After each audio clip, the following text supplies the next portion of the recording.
Esse é o programa Debate Brasil, uma iniciativa da Associação de Engenheiros da Petrobras.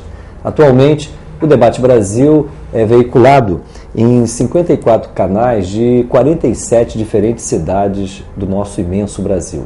E hoje nós temos a oportunidade e a honra de receber aqui nos nossos estúdios o Almirante Vidigal. Ele é membro do Centro de Estudos de Política e Estratégia da Escola de Guerra Naval e também do Núcleo de Estudos Estratégicos da Unicamp. Almirante Vidigal, muito obrigado por atender ao nosso pedido aqui de uma entrevista para o Debate Brasil.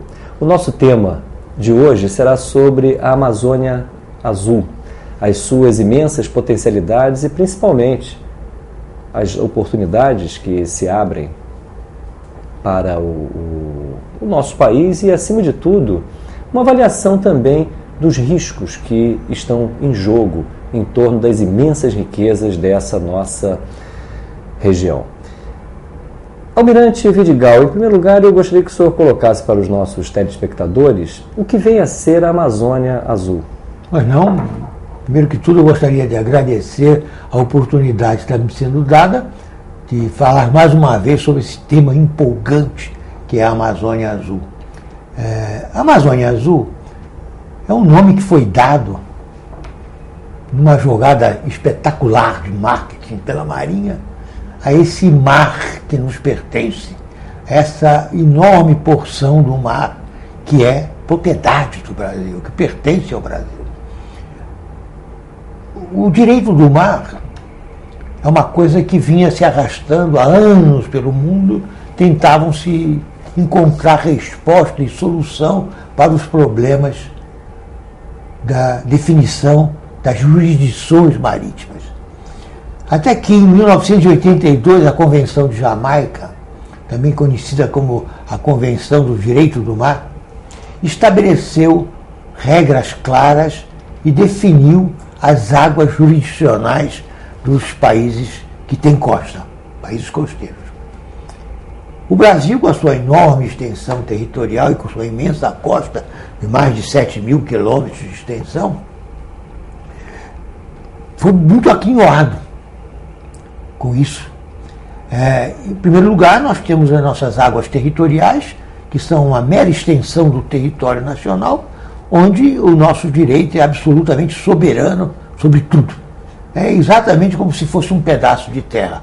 Essas águas territoriais são uma faixa de água que se estende do perímetro da costa, da linha base da costa brasileira, até 12 milhas no mar marítimo. Ela é seguida de uma outra zona, chamada zona contígua, também com 12 milhas de extensão, em que os direitos são quase que absolutos, mas não são totais. Há sempre o direito de livre passagem de estrangeiros, etc. Mas a coisa que mais impressiona é que há uma faixa agora que foi estabelecida de 200 milhas marítimas a contar da linha base da costa, que é chamada Zona Econômica Exclusiva, onde o Estado costeiro tem direito total e exclusivo de todas as riquezas, estejam elas nas águas, estejam elas no solo da plataforma continental, estejam elas no subsolo da plataforma continental. Portanto, é uma enorme reserva de riqueza que nós temos à nossa disposição. Direito exclusivo a todas as riquezas, vivas e não vivas, dessa faixa de mar de 200 milhas marítimas. Mas a Convenção previu mais ainda. Ela previu que em determinadas condições, quando a plataforma continental do país se estende além da zona econômica exclusiva, até um limite de 350 milhas marítimas, observadas determinadas condições que são estabelecidas na Convenção, nós temos o direito a todas as riquezas da plataforma e do subsolo da plataforma. Não é uma extensão, portanto, da zona econômica exclusiva, é algo diferente, porque na zona econômica exclusiva, as águas sobrejacentes, todas as riquezas das águas sobrejacentes são nossas. Na extensão além da zona econômica exclusiva, isso vai apenas o nosso direito aos recursos existentes na plataforma e no subsolo da plataforma, não nas águas sobrejacentes. Para que isso seja reconhecido, é preciso que um grupo de técnicos da ONU reconheça a validade dos estudos e levantamentos feitos pelo país. O Brasil levou 12 anos fazendo esse levantamento, mas foi o primeiro país do mundo a apresentar às Nações Unidas as suas reivindicações para a extensão da plataforma continental, além do limite da zona econômica exclusiva. Isso foi feito e, de pronto, o trabalho brasileiro é um trabalho muito bem feito, um levantamento feito pela Marinha, com grande auxílio da Petrobras, que tem os seus interesses grandes na Amazônia Azul. E foi feito esse levantamento, durou quase 12 anos, mas o nosso trabalho é muito bem feito, foi apresentado às Nações Unidas e, sem grandes discussões, imediatamente essa nossa reivindicação, que era de cerca de 900 mil quilômetros quadrados a mais para a plataforma continental, já foram aceitos 720 mil quilômetros quadrados. Há uma pendência ainda relativa a uns 100 e poucos mil quilômetros quadrados, que o Brasil voltou com novos estudos, com novos trabalhos, a alegar e está agora sob júdice para as Nações Unidas. Mas com isso, a nossa Amazônia Azul, que tinha 3 milhões e 600 mil quilômetros quadrados, mais ou menos, já está próximo de 4 milhões e 500 mil quilômetros quadrados, na medida em que as Nações Unidas reconheçam os 900 mil quilômetros quadrados que nós reivindicamos. Pelo menos 4 milhões e 300 mil já foram reconhecidos e nós podemos contar isso como uma grande vitória do Brasil. Uma grande vitória que foi um esforço enorme de pesquisa, de trabalho continuado no mar, e a Petrobras contribuiu imensamente para o sucesso disso com a Marinha. Almirante, do seu ponto de vista do direito internacional, todos os países reconhecem a zona econômica exclusiva, bem como essa área da plataforma e do subsolo estendido? Essa pergunta é muito pertinente porque imediatamente após a aprovação da Convenção, a ratificação da Convenção, diversos países, e por acaso os países mais desenvolvidos, mais adiantados, recusaram-se a reconhecer a Convenção. Mas houve uma série de estudos, houve finalmente um acordo e praticamente todos reconheceram, com uma exceção. Os Estados Unidos ainda não reconhecem a zona econômica exclusiva, não reconhece a Convenção, em linhas gerais, não reconhece a Convenção. Entretanto, a bem da verdade, a gente tem que dizer que há uma pressão hoje no Congresso americano para que eles reconheçam a Convenção dos Direitos do Mar. Porque na prática eles têm se comportado reconhecendo extraoficialmente essa nova realidade. Mas oficialmente não. Eles são o único grande país que não ratificou a Convenção ainda. É de notório conhecimento as imensas riquezas que essa área marítima nos reserva. E particularmente, talvez de 2 anos para cá, 1 ano para cá, essas riquezas ganharam muito destaque com as descobertas da Petrobras, justamente dos campos de petróleo nas chamadas áreas do pré-sal. Mas mesmo antes disso, o forte da produção brasileira de petróleo vem do alto mar. Sem dúvida nenhuma. Nós sabemos que cerca de 80% de todo o petróleo hoje produzido no Brasil vem do mar. E cerca de 68%, 60% do gás é produzido na plataforma continental. Então, sem dúvida nenhuma, isso já era uma prova de que é no mar que realmente estão as nossas grandes reservas. Com a recente descoberta no pré-sal, que ainda não estão completamente avaliadas, está se especulando muito sobre o pré-sal, mas por enquanto há uma expectativa de que haja grandes reservas no pré-sal.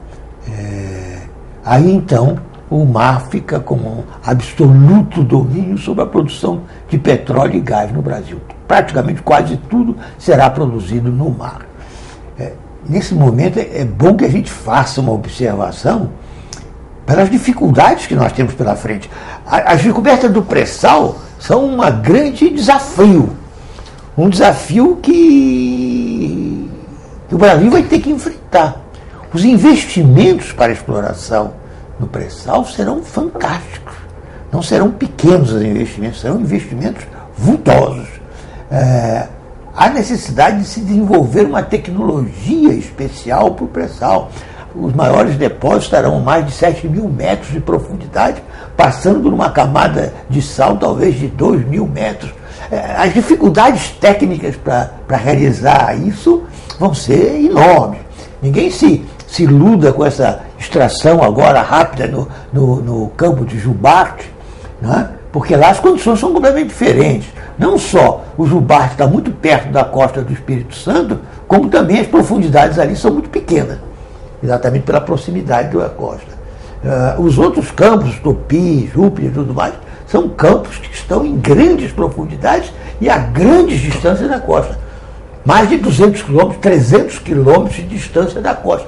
Então o problema logístico que isso vai significar é uma coisa enorme. Sem dúvida nenhuma, essas descobertas, se vierem se concretizar de fato, e nós pudermos explorar isso lá para 2012, 2015, talvez até um pouco depois, vai depender do tipo de investimento que a gente possa fazer. Porque esses investimentos são muito grandes.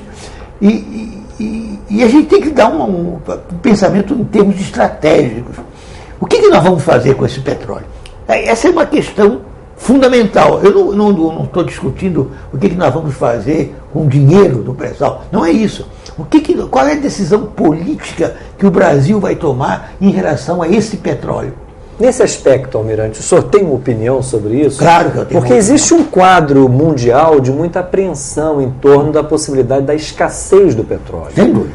Como que o senhor se posiciona frente a essa questão do ritmo de exploração do petróleo, levando em conta a possibilidade do Brasil superar todas as imensas dificuldades que precisam ainda ser equacionadas? Superadas essas dificuldades, nós vamos enfrentar um problema estratégico. O que fazer com este petróleo?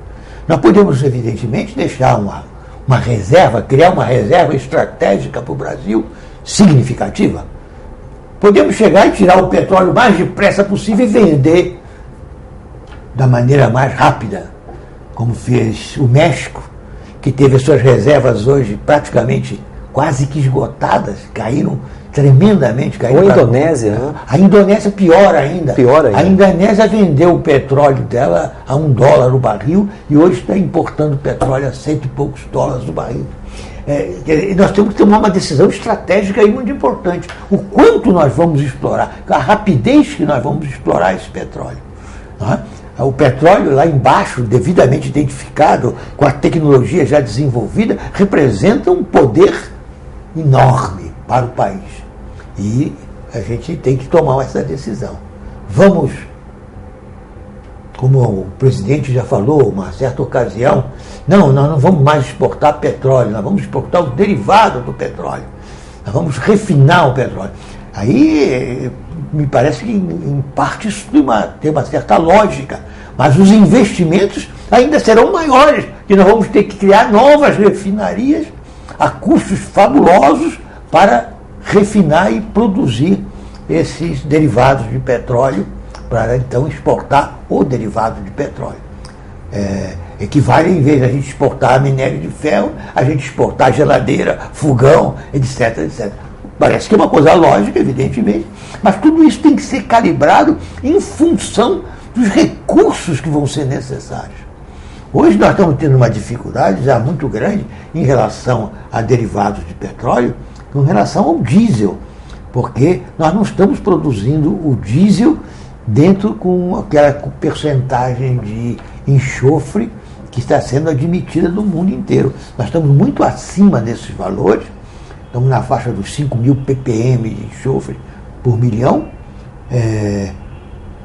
já devíamos estar na fase dos 500, o mundo já está chegando a 50, é para ir para 5, e nós estamos ainda nos 5.000. Quer dizer, há um esforço muito grande que vai ter que ser feito nisso, nessa área. Eu sei que a Petrobras já está fazendo alguma coisa, as novas 2 refinarias que eles chamam prêmio vão ser refinarias que vão produzir um diesel já de acordo com as normas internacionais. Esse poderá ser para exportação, mas internamente nós temos também que melhorar a condição do nosso diesel, porque senão nós estamos agredindo a nossa população com excesso de enxofre. É um poluente terrível, né?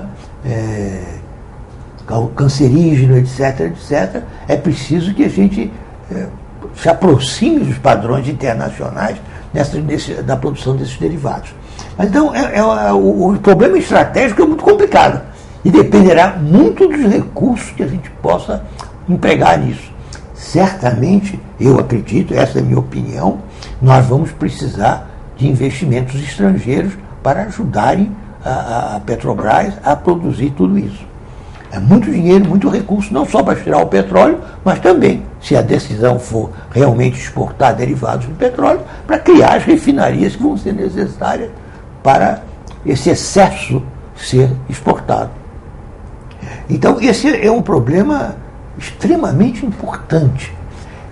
E ele vem, eu queria chamar a atenção, que ele vem num momento crucial. Eu diria que hoje, nós no século XXI, vamos ter 4 grandes crises. Vamos fazer um pouquinho de profecias aqui. É bom porque a gente pode ser desmentido facilmente. Mas eu vislumbro 4 grandes crises. A primeira grande crise é a crise energética. Mas nós temos ainda a crise de água potável, nós temos a crise de alimentos, já está instalada no mundo, e temos a crise do meio ambiente. Essas 4 crises devem dominar o século XXI. E, curiosamente, essas 4 crises, elas trazem o Brasil para o cenário mundial, colocam o Brasil no foco da atenção mundial. Até porque temos muitos recursos energéticos, temos água, temos alimentos, e acima de tudo temos um meio ambiente importantíssimo de ser preservado. Eu vou lhe pedir licença, Almirante, porque nós vamos agora ao nosso breve intervalo. Nós voltamos em seguida com essa entrevista sobre a Amazônia Azul com o Almirante Vidigal.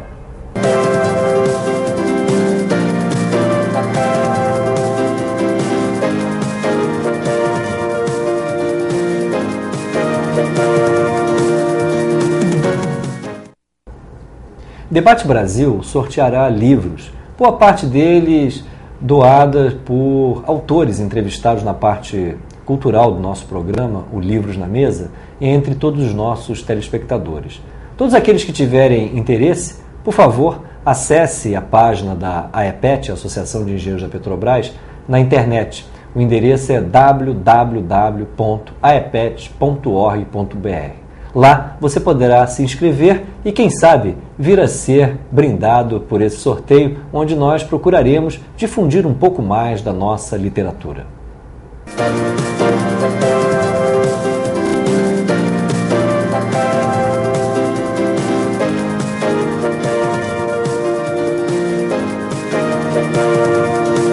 Retornamos com o nosso programa Debate Brasil, hoje recebendo o Almirante Vidigal, especialista nas questões relativas à nossa Amazônia Azul, essa imensa área marítima que temos e que agrega um conjunto de riquezas fundamentais para o nosso país. Almirante Vidigal, o senhor colocava, antes do nosso intervalo, que, numa visão prospectiva, que o século XXI será marcado por 4 grandes crises, a saber, a energética, a crise da água, a crise do meio ambiente e a crise de alimentos. E o senhor chamava a atenção que o Brasil encontra-se justamente numa posição privilegiada em torno dessas questões.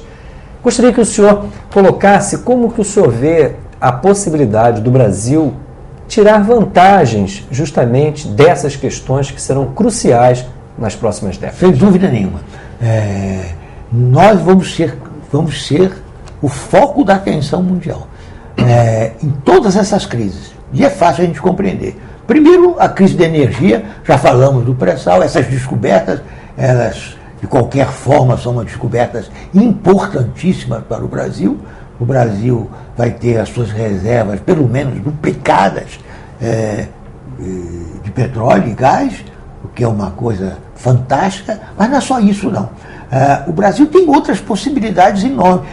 Dificilmente nós vamos encontrar um ambiente mais propício, por exemplo, para energias alternativas como o Brasil. O Nordeste todo, rico de sol, onde há sempre vento no Nordeste, né? E um vento que sopra com força na mesma direção, é um campo propício para geração de energia eólica, energia solar. Então, isso é uma oportunidade que nós não podemos deixar de vir explorar. A energia das marés, nós temos toda a região, a costa do Amapá e o Maranhão ali, né? A Baía do Maranhão, onde a variação de maré é muito grande. Portanto, mais uma possibilidade enorme de nós termos energia gerada dessa forma. E temos, finalmente, o país pioneiro na tecnologia do biocombustível. Então, a questão energética não terá solução sem o Brasil. O Brasil faz parte da solução muito mais do que do problema da crise energética. Nós vamos ser o foco da atenção mundial no problema da energia, não tenho dúvida nenhuma quanto a isso. A segunda crise é a crise da água doce. Nós temos uma das maiores bacias potamográficas do mundo. Temos o rio, que se não é o mais extenso do mundo, o Amazonas é apenas o terceiro, é o mais volumoso, descarregando no Oceano Atlântico 100 mil a 300 mil metros cúbicos de água por segundo. Quer dizer, nosso potencial de água é uma coisa fantástica. Estou falando da água superficial. Se nós falarmos da água subterrânea, da água profunda, nós temos o aquífero Guarani, que não é só nosso, dos 4 países membros do Mercosul, por acaso, são os 4 donos do aquífero Guarani, mas é uma enorme reserva de água doce. Então, no momento em que o mundo começa a sentir o problema da água, nós temos parte da solução. E o Brasil, no seu ponto de vista, encontra-se preparado para administrar essas imensas riquezas e possibilidades? O senhor há pouco se referiu que, em torno da questão do petróleo e dos campos do pré-sal, no seu ponto de vista, seria fundamental, por exemplo, os investimentos estrangeiros, dada a monta de recursos que serão necessários para que a gente leve à frente todas as tarefas complexas que se colocam no nosso horizonte. Nesse aspecto, a Petrobras é uma das principais empresas do mundo. Sem dúvida. Ela não teria todas as condições de articular, principalmente, se for o caso, financiamentos externos? Sim, é o caminho que as próprias grandes petroleiras se utilizam? A Petrobras é uma empresa respeitada hoje no mundo inteiro, pioneira nas pesquisas em águas profundas. Então é lógico, é óbvio que ela tem todos os instrumentos para ser a empresa que vai fazer essas explorações com cooperação estrangeira, etc. Mas a Petrobras. Isso eu acho que é uma ideia fundamental. Se a União precisa de mais recursos e que esses recursos devem ser tirados mais para a União, também muda-se a lei, isso é uma coisa muito simples de fazer, mas não se altere o atual sistema que está funcionando, que levou a Petrobras para uma das empresas mais poderosas do mundo. Então, está dando certo. Para que mexer naquilo que está ganhando? O time que está ganhando, a gente não mexe. Eu acho que a Petrobras tem se desenculpido maravilhosamente das suas tarefas. Mas vamos continuar um pouquinho falando daquelas outras 2 crises que nós não falamos ainda, porque elas estão relacionadas com as outras. A crise do alimento. A crise de alimentos. Mais uma vez, nós fazemos parte da solução. O Brasil é um dos países do mundo que tem as maiores reservas de terras agriculturáveis, com abundância de água. Então, é um país que pode vir a se tornar o celeiro do mundo. Sem patriotada, isso aqui não é ufanismo. Não, o Brasil tem as condições para isso. E não é só isso. A coisa que o Brasil tem melhor ainda do que terra para plantar, ele tem a tecnologia, porque ele tem uma empresa da qual todos nós devemos nos orgulhar. Eu me orgulho de 2 empresas no Brasil, a Petrobras e a Embrapa. A Embrapa é uma empresa pioneira no Brasil que está fazendo um trabalho magnífico, gerando os melhores plantios para cada região do Brasil, através de um trabalho técnico, o aumento de produtividade que tem sido conseguido no agronegócio hoje no Brasil se deve em grande parte à Embrapa. Nós todos devíamos olhar para a Embrapa com enorme respeito, com uma imensa admiração. Não tenho nenhum vínculo com a Embrapa, mas adoro a Embrapa, respeito profundamente tudo que a Embrapa tem feito pelo Brasil. Então, a crise de alimento, nós temos a terra, E melhor do que a terra, temos a tecnologia. Temos uma empresa que desenvolve cada vez melhores tecnologias que vão resultar no aumento da produtividade no Brasil.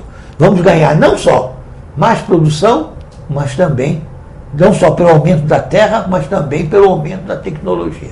Isso é que é fantástico. Então, mais uma vez, nós estamos no foco da atenção mundial. Finalmente, a crise do meio ambiente, quando se fala hoje em meio ambiente, no mundo inteiro, a primeira palavra que vem, Amazônia. Amazônia Verde. Mas é a primeira palavra que vem à lembrança de todo mundo. A Amazônia é talvez um dos pontos chaves para o ecossistema mundial. Há alguns exageros que se fazem nessa questão, mas sem dúvida a Amazônia tem uma importância enorme.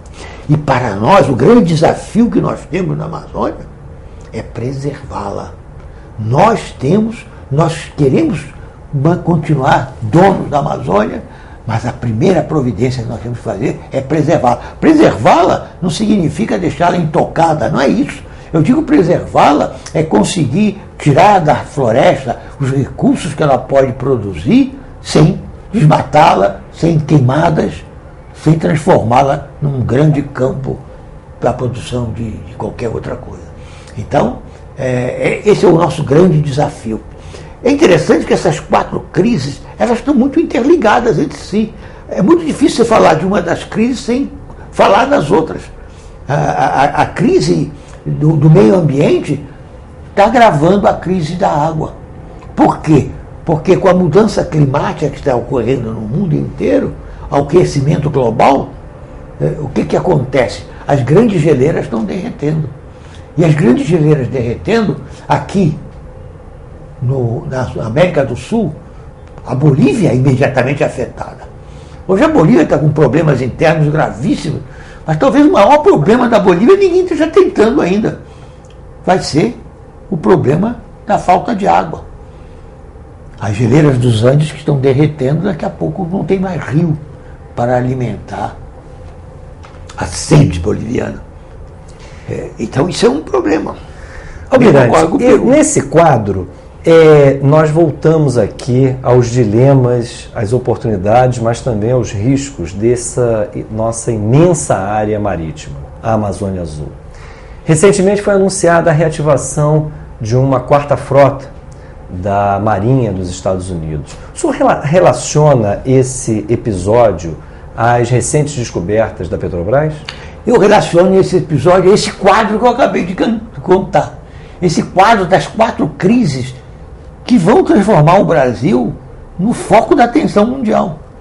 Os americanos estão fazendo esse mesmo raciocínio simples que eu fiz aqui. Os americanos fazem esse mesmo raciocínio.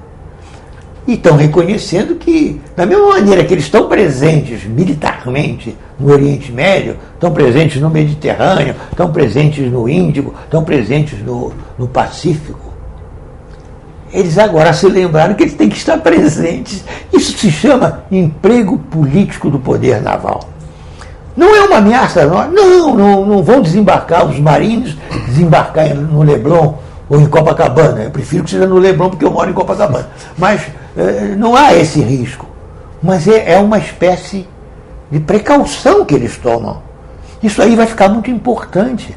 O Atlântico Sul, que nós nunca ligávamos para ele, não dávamos nenhuma importância para ele, vai ser importante nos próximos dezenas, nas próximas décadas.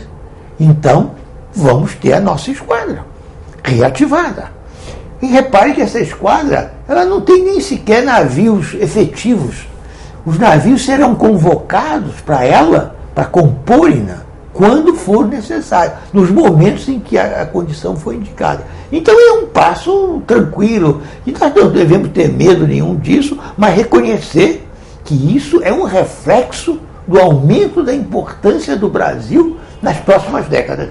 Agora, Almirante Vidigal, o candidato democrata à Casa Branca, na sua campanha, ele declarou claramente que o objetivo é fazer com que os Estados Unidos dependam cada vez menos do petróleo do Oriente Médio.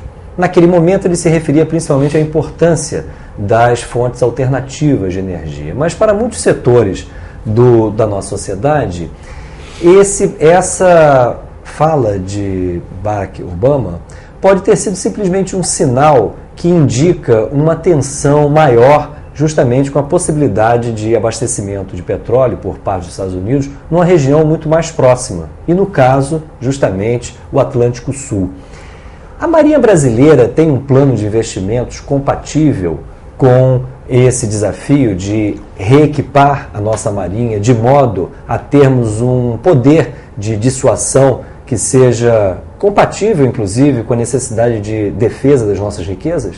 Eu aqui não falo em nome da Marinha. Não estou credenciado pela Marinha para falar em nome dela. Eu falo em meu próprio nome. Eu diria que plano tem. Ela não tem o dinheiro para tornar efetivo o plano. Como resolver esse impasse? Muito simples. O problema está resolvido legalmente, sempre esteve resolvido. Os legisladores do passado, com uma enorme visão, atribuíram à Marinha um percentual do royalty do petróleo e gás extraídos da plataforma continental brasileira. É lei. Isso já existe. E hoje, se esses recursos não estivessem contingenciados, seriam da ordem de 3 bilhões e poucos dólares. Milhões de dólares. Quando o senhor fala do contingenciamento de recursos, o senhor está se referindo ao malfadado superávit primário? Eu não digo malfadado porque economicamente ele é necessário, mas eu diria ao superávit primário, sem dúvida nenhuma. A Marinha está sendo prejudicada tremendamente, porque os royalties do petróleo, que foram dados a ela para esse fim, pelos legisladores brasileiros, não está chegando às suas mãos. Esse dinheiro resolveria o problema da Marinha completamente. A Marinha, os planos existem todos, ela poderia implementar esses planos, comprar os navios patrulhas necessários. Às vezes o civil não compre, pensa logo, gastar dinheiro em navio, nós temos que fazer um investimento no pré-sal que o senhor falou, vamos ter que fazer em novas refinarias, e vai gastar dinheiro com a Marinha? Vai, porque isso é importante. Isso é o que dissuade, isso é o que afirma a nossa soberania. Em terra, a soberania é fácil da gente assinalar. Você põe uma fronteira, põe marcos reguladores. No mar, o que marca a soberania é a presença da Marinha. Aí é que marca a soberania. Isso é nosso e nós estamos presentes. Afora que, em geral, investimentos militares são muito indutores de pesquisa na área de ciência e tecnologia. No mundo inteiro, o que faz com que essa atividade tenha consequências generalizadas sobre o parque produtivo. Enormes. No mundo inteiro funciona assim. Nós aqui no Brasil, hoje, nós defendemos veementemente que os projetos prioritários das Forças Armadas devem ser aqueles projetos capazes de gerar tecnologia de ponta. Esses são os projetos que nós temos que investir.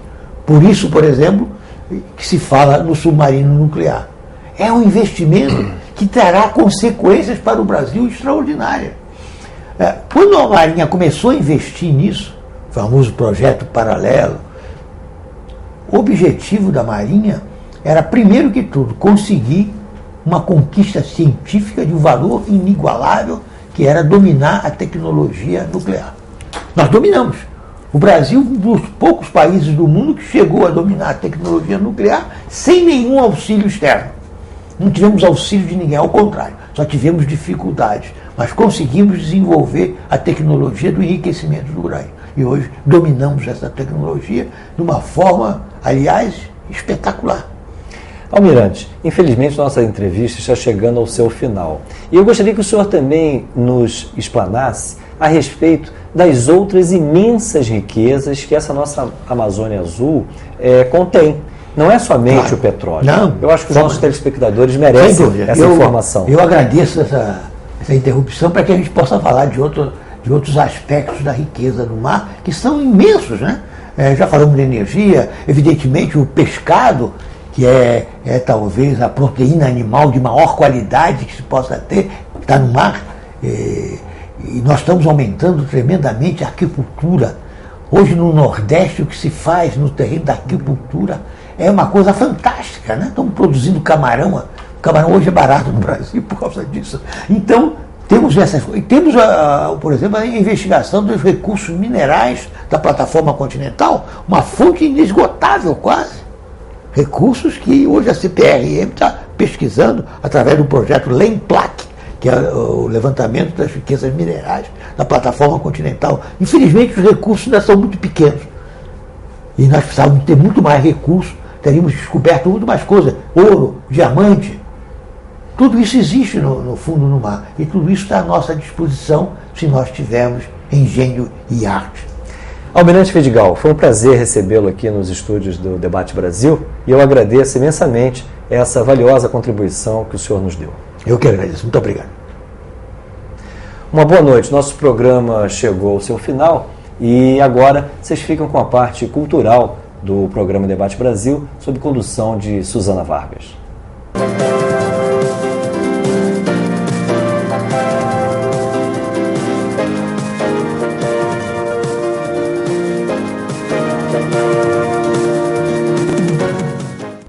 O programa Debate Brasil já está na internet. Entre no endereço aepet.org.br,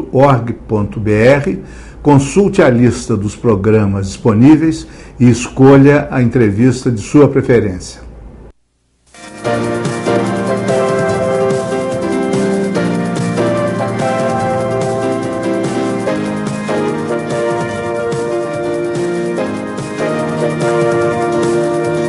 A convidada de hoje do Livros na Mesa é Ninfa Parreiras. Ninfa Parreiras é psicóloga, psicanalista, escritora, pesquisadora de literatura infantil, professora de literatura e uma grande incentivadora de novos talentos da literatura, da ilustração infantil. Muito obrigada, Ninfa, por estar aqui conosco no Livros na Mesa. Eu que agradeço. Ninfa, nós acompanho seu trabalho há muito tempo, né? Você tem um trabalho muito sério de pesquisa de literatura infanto-juvenil e infantil. Está lançando o seu terceiro livro e tem mais alguns pela frente, ensaios, sua tese de mestrado. E como pesquisadora e professora, você tem um curso que me chama muita atenção, que é cujo título me chama muita atenção, que é esse: o que o adulto escreve e o que a criança lê, né? E eu gostaria de começar nossa conversa, né, te perguntando, né, o que que relação é essa que existe, né, entre o que o adulto que resolve escrever para a criança, quer dizer, como é que trabalho é esse, né? E mais adiante, se existe essa diferença entre escrever para adultos e escrever para crianças. Certo. Para mim, há uma confusão de línguas entre o que a criança lê e o que o adulto escreve. Porque muitas vezes o adulto, ele produz os contos, os poemas para a criança, mas aquilo não vai ser lido pela criança. Uhum. Aquilo fica encostado, a criança não se interessa. E não é que exista uma fórmula, né, ou uma regra do que é uma obra literária para criança, do que é um bom texto, uma boa ilustração para criança. Mas, na verdade, a criança existe dentro de todos nós adultos, né? A infância, ela caminha dentro de nós para o resto da nossa vida, né? Então, na verdade, o que há é essa confusão, porque muitas vezes o adulto acredita que ao diminuir o vocabulário, a complexidade da linguagem, aquele texto vai ficar adequado para a criança. Mas não é isso que subestima a criança, ele subestima. Ou ele coloca muitas rimas, muitos diminutivos e solta ali uma lição de moral, deixa uma evidência de um ensinamento, de uma transmissão de alguma coisa. E a literatura não é isso. A literatura é um universo de encantamento, é o universo da dúvida, do silêncio, que nem a gente sabe explicar o que é. Então, na verdade, a proposta desse curso e dessa discussão, que eu acho que deveria ser permanente, né, nesse meio nosso, de literatura infantil e juvenil, é discutir o que é que a criança lê efetivamente, né? Ou então, qual é esse objeto da literatura infantil? O que caracteriza essa literatura? Aí eu vou para aquela segunda pergunta que você fez. O que caracteriza? Porque o imaginário e a ludicidade são características dessa literatura. Mas o ponto de vista da criança tem que ser respeitado, né? O ponto de vista que eu digo assim, sem subestimar, sem achar que a criança não vai compreender um determinado vocabulário ou não vai poder tomar contato com um determinado assunto, né? Como, por exemplo, a perda ou a própria morte, né? Todos os assuntos que estão postos na sociedade, a criança pode ler na literatura, porque quando ela lê na literatura, ela se depara ali com um cabedal de fantasias, de imaginações, então ela vai ler aquilo de uma forma muito diferente do que leria na realidade, num jornal, num noticiário. Ela convive o tempo todo com os problemas que nós vivemos hoje. Então esses problemas também podem estar na literatura que é oferecida às crianças, né? Ninfa, eu lembro que teve um momento que havia assuntos proibidos, né? A morte, por exemplo, você não podia matar um personagem ou morrer, né? O personagem não podia morrer, né? Principalmente se ele fosse protagonista, né? Eu lembro disso, e não faz muito tempo. É verdade. Agora, isso é inerente, isso existe, né? É inerente a nós humanos. Claro. Então, a criança toma contato com isso, nem que seja ouvindo na escola, ouvindo na rua, quando ela está brincando, ou com um amigo. Claro. Ou quando ela já lê mesmo, ela pega qualquer jornal, qualquer manchete de jornal, ela vai ver que há problemas, que há morte, que há guerra, que há sangue, que há perdas, que há roubos, que há tudo isso.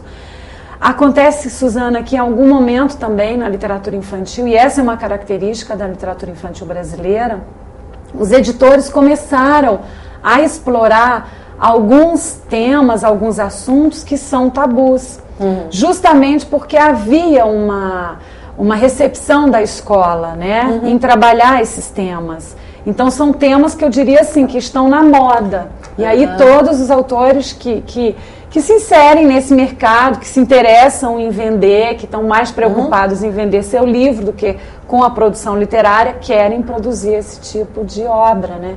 Que atenda a essa demanda de mercado, que o grande mercado da literatura infantil é a escola. E quando eu falo escola, eu estou incluindo também as compras de governo, as compras municipais, estaduais, federais, né, que são feitas para as escolas. São os grandes números do mercado da literatura infantil juvenil no Brasil.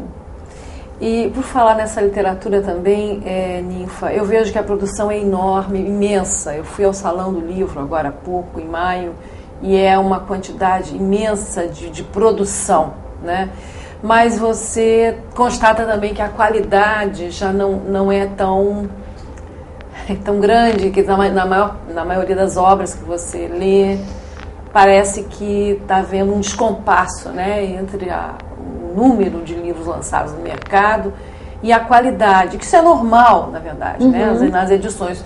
Mas eu vejo que, não sei se é impressão de uma viajante, de uma turista, né, mas essa impressão de que há um descompasso, você pode falar sobre isso? Você tem toda a razão. Isso existe justamente porque o livro é um objeto de consumo dentro do mercado que a gente vive. A obra literária é objeto desse mercado.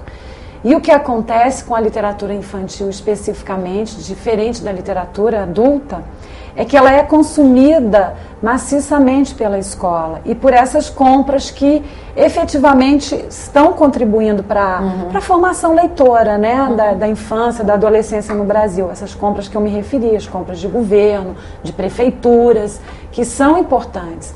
Por outro lado, o que acontece é que as editoras publicam em série vários livros que não são literários, né? Eles existem como livros para crianças, mas eu diria que nem tudo que está publicado para criança é literatura, né? Há uma diferença. Porque... Qual é? Isso é importante para nós. É importante. Quer dizer, como você vê... Claro, isso, porque né? o livro para criança ele vai trazer as ilustrações, ele pode até trazer uma história, Mas se nessa história, em relação ao texto, não há um trabalho estético ali com as palavras, artístico, não há um trabalho artístico, não houve uma lapidação, não há uso de metáforas, não há uso de imagens poéticas, não há ambiguidade, não há aquela possibilidade ali do estranho, né?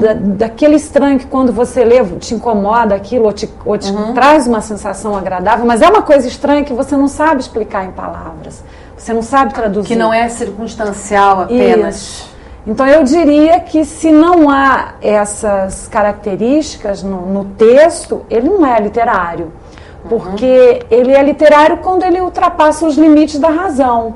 Quando ele não existe sem nada a priori. Nada a priori que eu falo assim, ele não pode existir para explicar alguma coisa, né?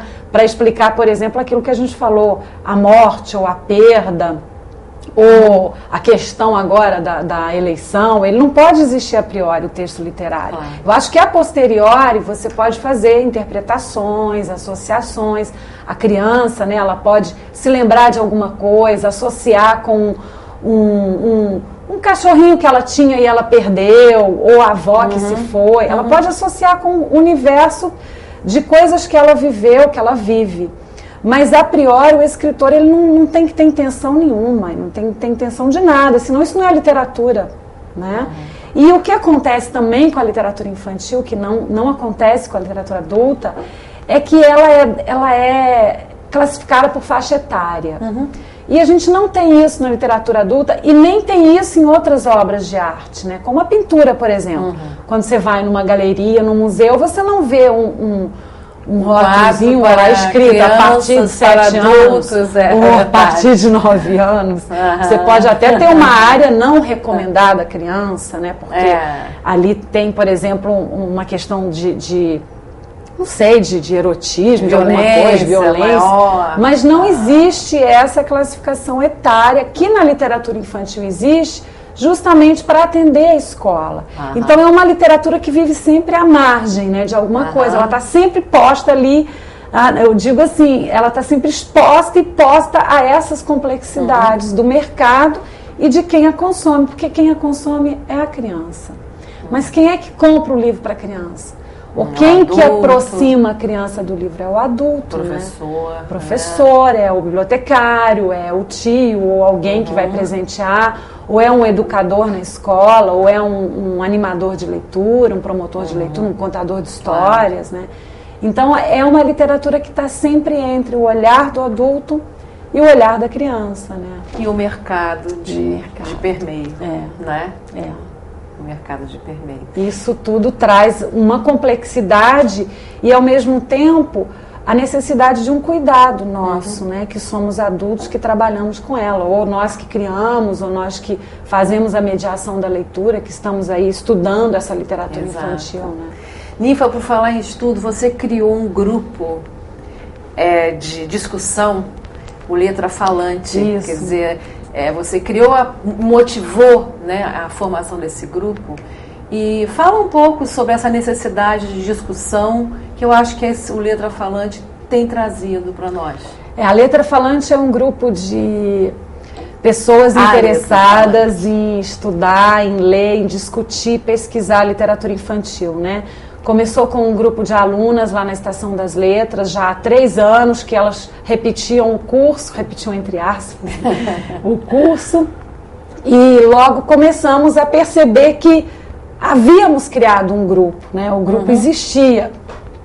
Não foi nem assim, não tivemos a intenção de fazer isso, não programamos isso, mas quando reparamos existia um grupo interessado que discute, que está sempre trocando ideias, e nós temos agora espaços tanto no site da Estação das Letras quanto no site de Obras da Leitura do Peter Alsagai, lá de São Paulo, e temos feito estudos temáticos, né? Começamos com o estudo de obras de herança africana que foram lançadas recentemente.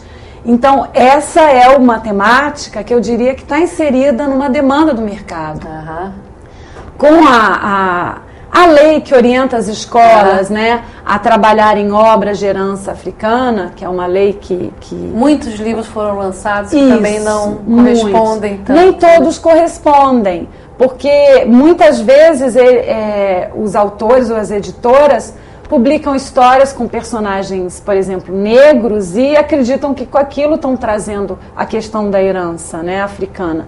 Não necessariamente, porque a herança africana está entre todos nós brasileiros, né, independente da etnia ou de cor de pele, que é um assunto também problemático de se discutir.